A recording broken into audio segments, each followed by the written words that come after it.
요즘 로마에 대해서 계속 공부하고 있는데 지난주에는 여러분 뭘 배웠죠? 보통 한번 설교 들으면 일주일 지나면 1%밖에 안 남아요. 어떤 때는 설교하는 목사도 지난주에 내가 무슨 설교했지? 모를 때가 많아요. 지난주에 뭘 공부했습니까? 예, 그거는 한 부분이고 팍스 로마나를 이야기하면서 이제 요한계시록에서 나오는 그 기독교인들이 핍박받았던 황제 숭배가 어디에서 나왔는가? 예수님 탄생했을 때 가이사 아구스토가 탄생했는데 가이사는 정말 전쟁도 잘했고 전쟁으로 완전 로마의 힘에 의한 평화를 이렇게 만들었고 전쟁도 잘할 뿐 아니라 이사람이 뭘 더 잘했습니까? 정치도 잘하고 그 다음에 아주 정말 황제로서 나라를 굳건하게 잘 안정되게 세우니까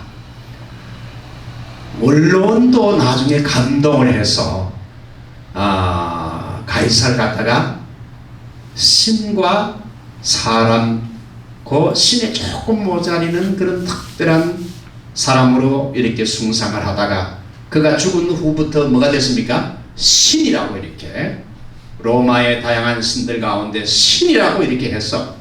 그래서 예수님 시대 때 여러분 예수님이 탄생할 때 여러분 로마 황제가 죽은 후부터 이제 황제 숭배가 생기게 되면서 기독교인들이 황제 숭배를 1일 하고 15일 날 안 하게 되니까 사자밥이 되고 수많은 핍박을 250년 동안 받았다는 거 아닙니까? 자, 오늘은 이제 그레코 로만 시대에 로마를 통해 얻은 선교적인 혜택이라 이런 제목의 내용이 되겠습니다. 여러분 그레코 로만이란 말을 들어보셨어요? 레슬링. 예? 레슬링에서. 그레코 로만 레슬링이죠, 맞아요. 장모님 잘 아시네. 그건 레슬링도 되지만 그레코 로만 시대라. 그 바울이 살았던 시대가 그레코 로만 시대예요. 예수님이 출생에 사역했던 시대가 바로 그레코 로만 시대라 그래요. 한번 따라할까요? 그레코 로만 시대. 그레코 로만 시대. 예, 이 그레코는 그 그리스를 나타내는 적도고 여러분 강의 한번 들으면 다 잊어버리기 때문에 페파를 일부러 힘들게 말이죠. 이거 인쇄 다 해가 갖다 주는데 김 목사님 이 페파 이거 정말 목사님도 인쇄하지만 이거 고마운 줄 알아야 돼. 이거 여러분들은 그냥 이렇게 듣기만 하면 되지만 이거 한번 강의하고 준비하려면요 10시간은 준비해야 돼요. 책을 보고 자료를 뽑고 요약을 하고 그러니까 여러분이 이걸 그냥 탁 내버리고 이렇게 하면은 정말 강의 한 사람이 힘 빠져요. 자, 이 그레코 로마 시대는 그리스에서 로마로 넘어가는 시대를 말합니다. 그래서 여러분 그리스에서 사상과 문화와 정신, 예술 등을 헬레니즘이라 부르잖아요. 그죠? 이것은 서양 문명의 기초가 됐는데 그레코 로마 시대는 BC 예수님이 태어나기 140년 전부터 그 다음에 AD 300년까지를 그레코 로마 시대라 그럽니다. 그래서 이 시대 때는 그리스 문화와 로마의 문화가 완전히 혼합 양식을 띠는 그런 시대를 그레코 로만 시대 한번 따라합니다. 그레코 로만 시대. 여러분이 말하다가 그레코 로만 시대 그렇게 말하면 굉장히 고상하게 보여요. 자, 특별히 미술과 예술에 있어서 로마는 그리스의 영향을 많이 받았죠. 여러분 지난주에 그 로마가 황제 숭배를 황제를 신으로 숭배했는데 원래 로마인들은 사람을 신으로 숭배 안 해요. 로마 문화는 그게 아니에요. 근데 이 로마가 어디 영향을 받았죠? 그리스 맞아요. 그리스의 영향을 받아가 그리스는 사람을 신처럼 숭배하는 경향이 있어. 그래서 로마가 그리스를 멸망시키고 로마가 세계를 제패하면서 그리스에서 헬라 문화에서 사람을 신처럼 숭배하는 그 문화를 도입해 가지고 로마 황제들이 그걸 이용한 거지요.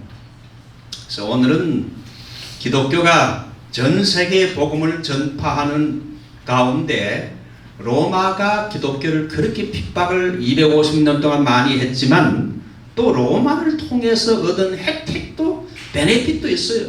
항상 역사는 어두운 면이 있고 밝은 면이 있는데 오늘은 특별히 그 교회사를 전공한 김인수 목사님이 쓴 책에서 제가 좀 도움을 받았습니다. 자, 제일 첫 번째, 이 그레코 로만 시대죠. 예, 그레코 로만 시대는 뭐냐?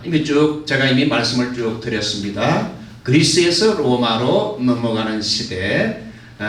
그래서 그리스 문화와 로마 문화가 이렇게 짬뽕이 됐고 황제 숭배도 바로 이 헬라에서 영향을 받았다. 자, 기독교가 로마를 통해서 얻은 선교적인 혜택이 뭐냐? 여러분 프린트물에 잘 나와 있는데 1번 로마 제국의 광활한 영토입니다. 로마는 로마 시민뿐 아니라 로마의 속국에 있는 시민들도 로마의 영토를 자유롭게 여행할 수 있도록 허락을 했어요. 여러분 북한에 사는 사람들이 여기서 저기를 가려면 마음껏 여행할 수 있습니까? 없어요. 불가능해요. 이동할 수가 없어요. 그런데 이제 로마 시대 때는 말이죠. 로마의 광활한 영토를 이제 로마인이나 로마 속국의 시민들도 자유롭게 여행할 수 있었는데 그래서 여러분 복음 전도자 1세기의 복음 전도자들이 이제 복음을 들고 전도하러 다니는데 아무런 여러분 간섭을 받질 않았어요.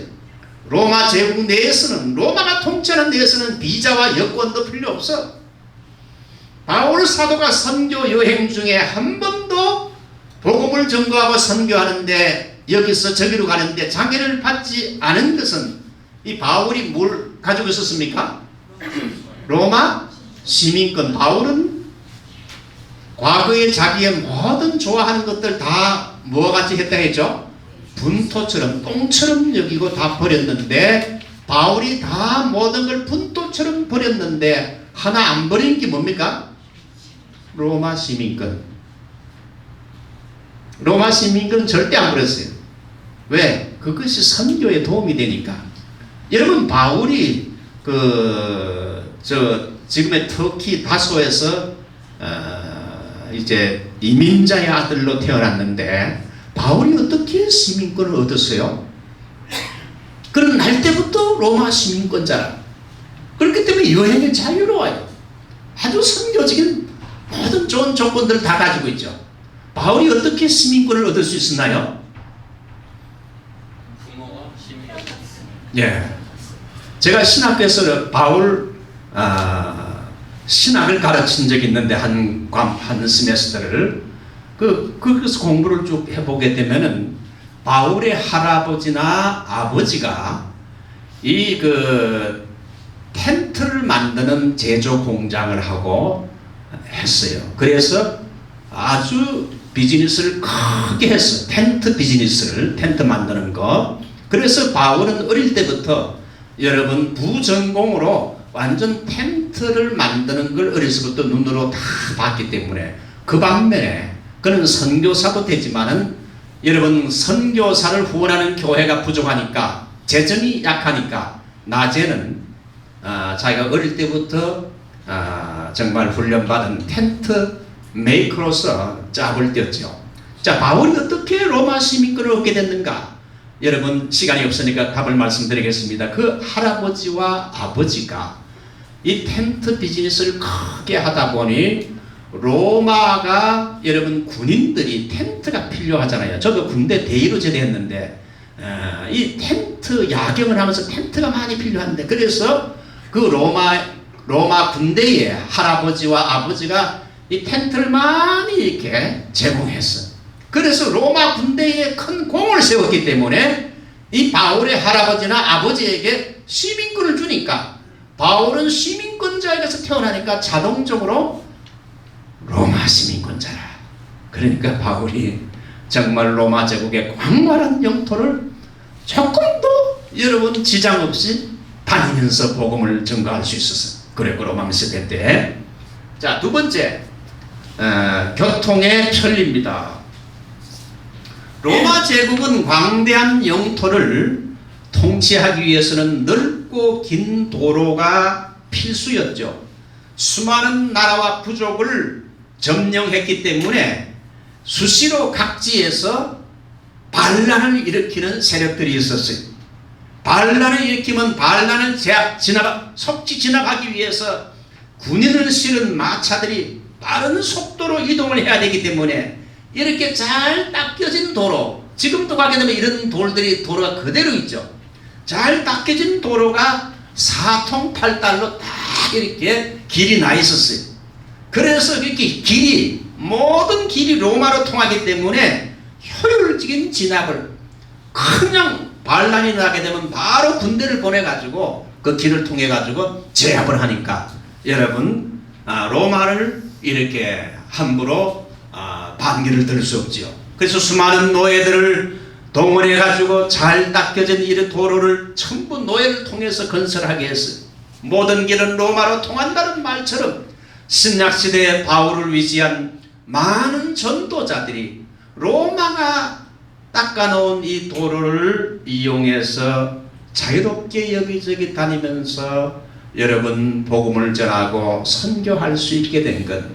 로마가 기독교를 핍박도 했지만 기독교 선교에 긍정적인 영향을 미친 면이 있다는 걸 두 번째 말씀드렸어요. 세 번째, 언어의 통일입니다. 여러분, 로마를 전체를 보면 서부에서는 주로 라틴어, 로마어를 쓰고 동부에서는 그리스어를 썼어요.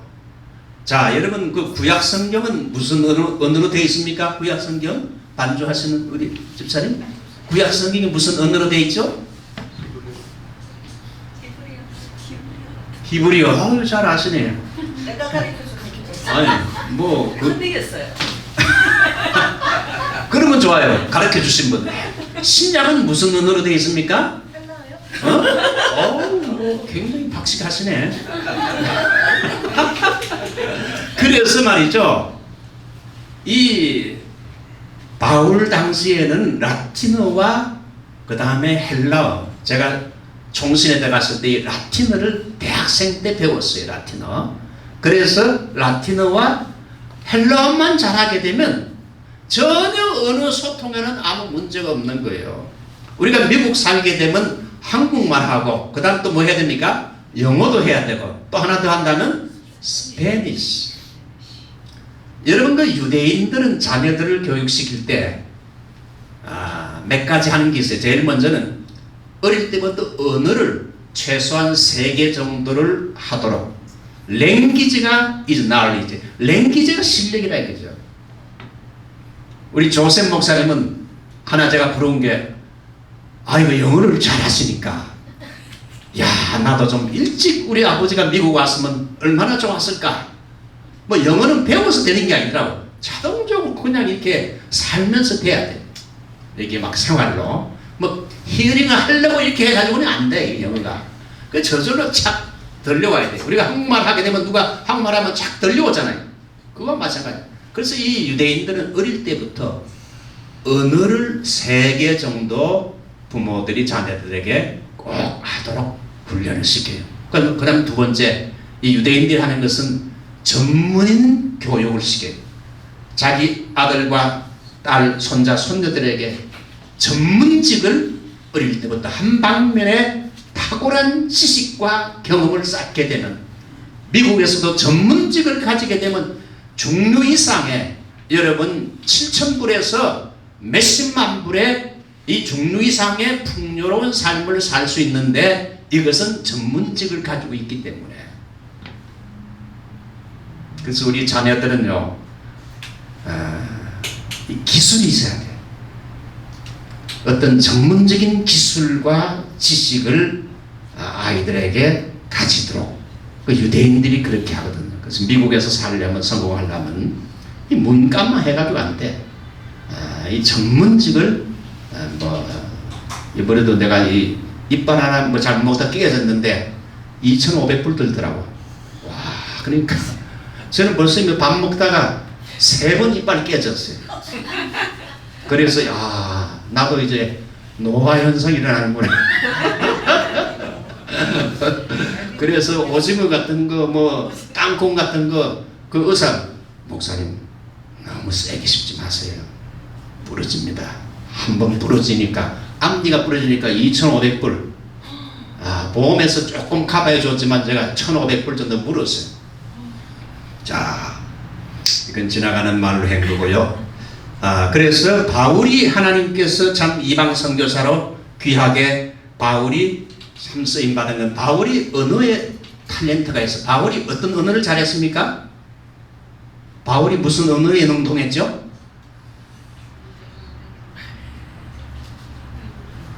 바울이 어떤 언어에 능통했나요? 우리 사모님 찬양 잘하신 사모님 무슨 언어를 잘했어요? 바울이? 히브리어 헬라어 다 잘하셨어요. 역시 사모님이 달라요. 바울은 이방 땅 다소에서 태어났으니까 지금 뭐 다소라 그런 거는 어딥니까? 터키지요. 그러니까 헬라말은 어릴 때부터 그냥 자동적으로 뭐 익힌 거죠.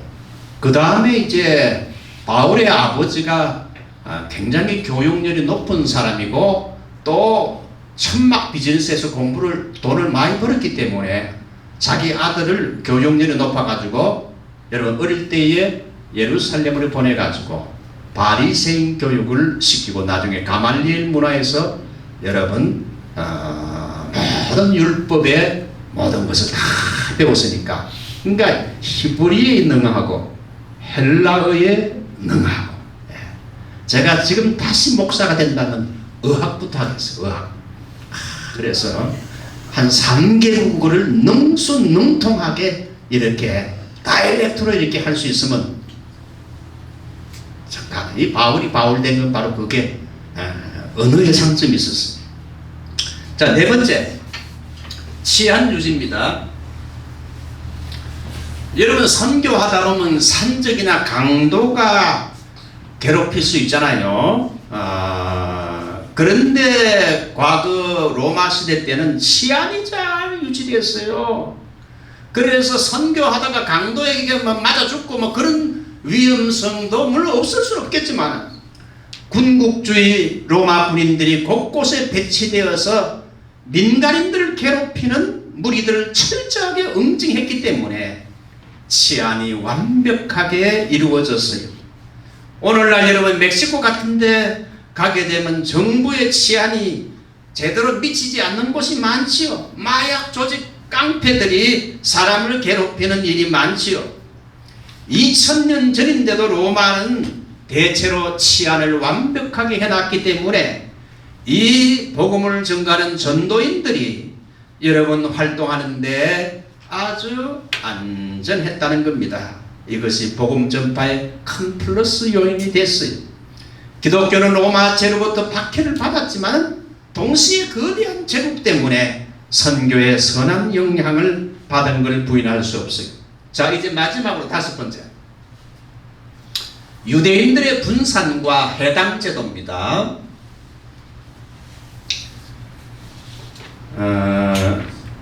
유대인들의 분산은 1차로 주전 300년경에 헬라의 알렉산더 대왕 때 한번 실시됐고 그 다음에 주 70년경에 이제 유대인들이 반란을 일으키게 되자 로마의 중앙정부에서 반란을 제압하기 위해서 제일 먼저 디도의 아버지를 보냈지요. 디도의 아버지를 보내서 이제 유대인들과 예루살렘을 반란군들을 제압하려고 했는데 그런데 이 디도의 아버지가 이 진압 대장으로 왔다가 얼마 후에 급히 로마로 다 철수했어요. 그러니까 유대인들이 와 하면서 말이죠.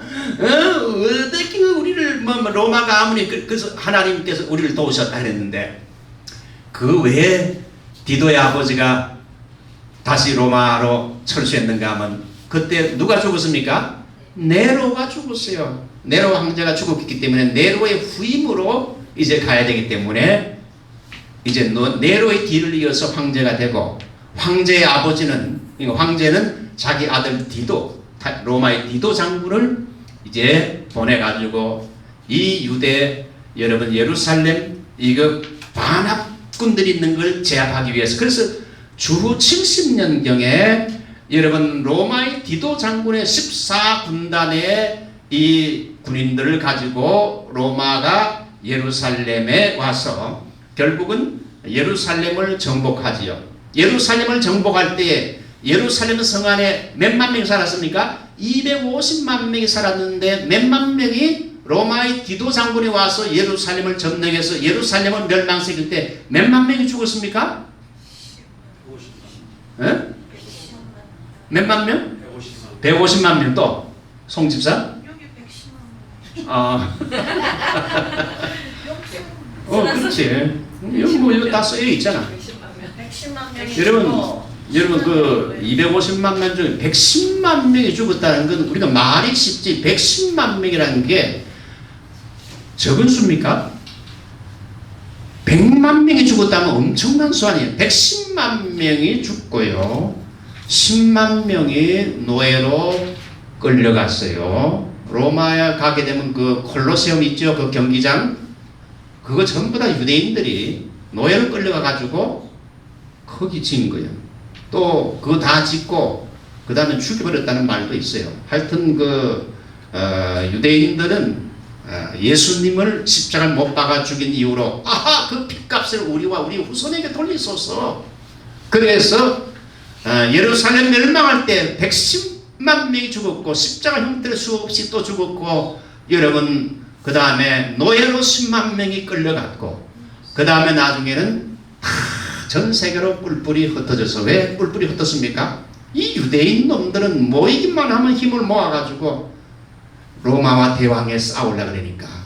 그래서 자 보십시다. 그래서 유대 땅에서 이제 유대 주 70년 이후에 유대 땅에서 유대성을 없애고자 로마 황제 아드리아는 주 130년 중반에 그래서 이제 그 땅을, 유대인들이 살던 땅을 뭐라 했습니까? 필리스티아, 팔레스타인이라고 명명을 합니다.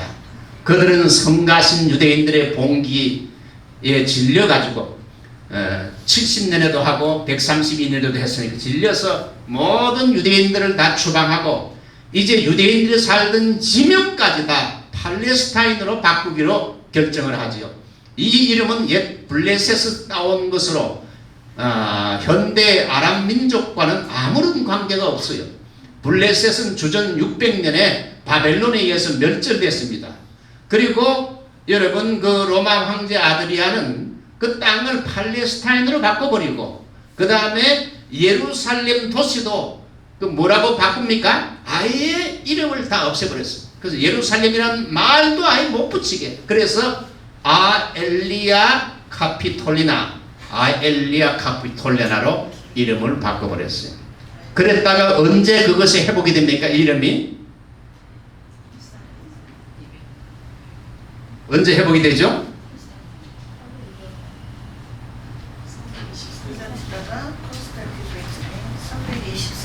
다시 예루살렘. 오, 잘 아시네. 여기 써있어요. 써있어요? 예. 나중에 콘스탄틴 대제가 기독교 신앙을 인정한 다음에 콘스탄틴이 다시 예루살렘으로 이름을 바뀌어요.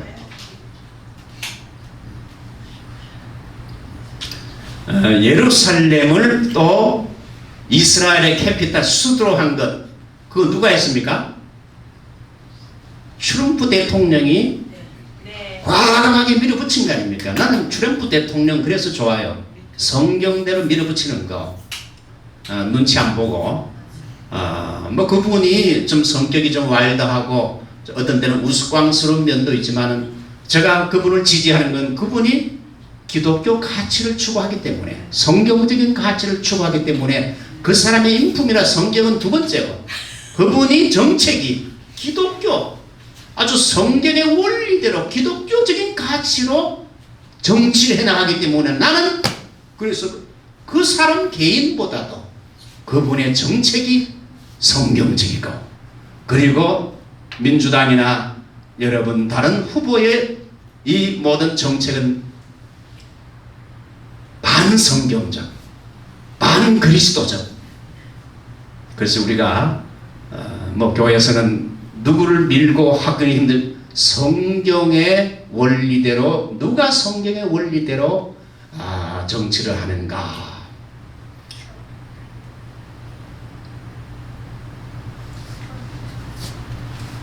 자, 유대인들은 그래서 흩어지니까 다 뿔뿔이 전성에 흩어지니까 유대인들은 10명에서 25명 모이면 무엇이 옵니까? 시나고그 회당을 세워요. 이 회당은 하나님 앞에 야훼 하나님께 예배를 드리는 예배 장소로도 쓰고 그 다음에 유대민족들의 정신교육 훈련소로 정신교육을 하는 훈련소로 또 회당을 쓰고 또 급할 때는 법정으로도 코트로 이게 썼어요. 그래서 유대민족들은 가는 곳마다 모이게 되면 회당을 세웠기 때문에 그래서 이러면 전도자들과 바울이 가는 곳마다 여러분 유대인들이 세운 회당에 들어가서 복음을 전하고 바울 사도도 보게 되면 회당에 들어가서 복음을 전하는데 하나님 말씀을 전하는데 데살로니가전서 17장을 보면은 구약 성경을 읽어서 뜻을 풀이해 준 다음에 유대인들이 구약 시대 때부터 예고해온 그 기름 부음 받은 자 메시아가 누구냐? 바로 십자가에서 죽으시고 부활하신 예수 그리스도가 바로 구약이 예언한 그 메시아다. 이걸 성경을 풀어서 다 납득할 정도로 증명을 했다. 데살로니가에서 3주간 회당에서 가르치면서 그 일을 했다. 이게 성경에 나와 있어요. 여러분 오늘 프린트문에 그대로 잘 나와 있죠. 자, 그래서 오늘 5가지 로마가 기독교를 핍박한 것도 있지만 로마를 통해서 기독교가 복음을 전파하는데 큰 유익을 얻을 수 있었다. 항상 모든 면에는 뭡니까? 밝은 면이 있고 어두운 면이 있지요. 우리가 여러분 낮에는 열심히 일하고 밤은 어떻게 해야 됩니까? 잠을 자야 되지요.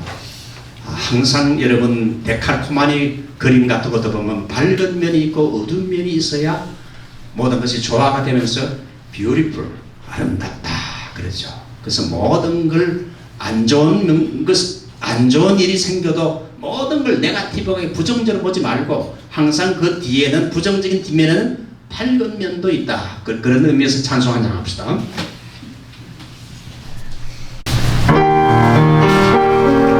우리 오른손을 들고 찬양합시다.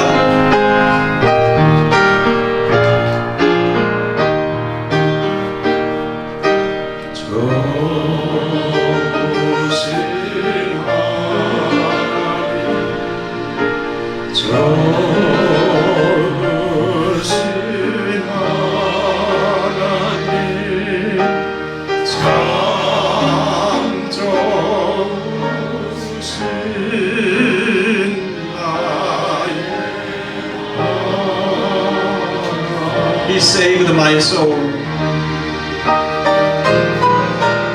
He saved my soul.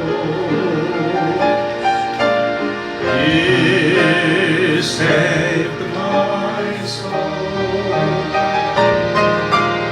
He saved my soul. He's so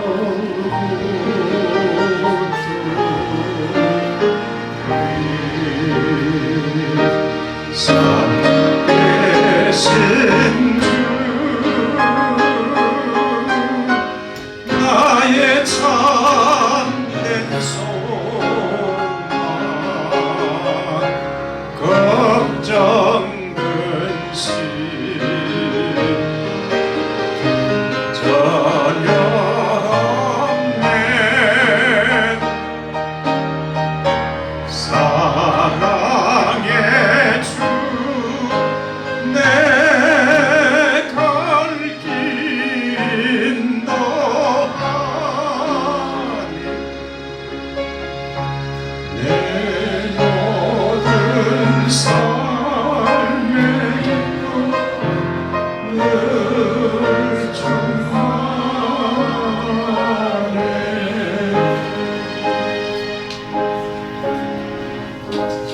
하나님 아버지, 역사는 항상 어두운 면과 밝은 면이 있는 것을 보게 되면서 로마가 250년간 수많은 기독교인들을 죽이고 사자밥이 되게 하고 피를 많이 흘려서 기독교의 원수처럼 생각했는데, 하나님 아버지, 로마가 나중에 결국은 복음 앞에 항복하게 되고 로마가 기독교 국가로 탈바꿈되는 이 일들을 보면서 하나님께서 기독교를 괴롭혔던 로마를 통해서 또한 선교의 밝은 5가지 면이 있었다는 것을 오늘도 배우게 됨을 감사합니다.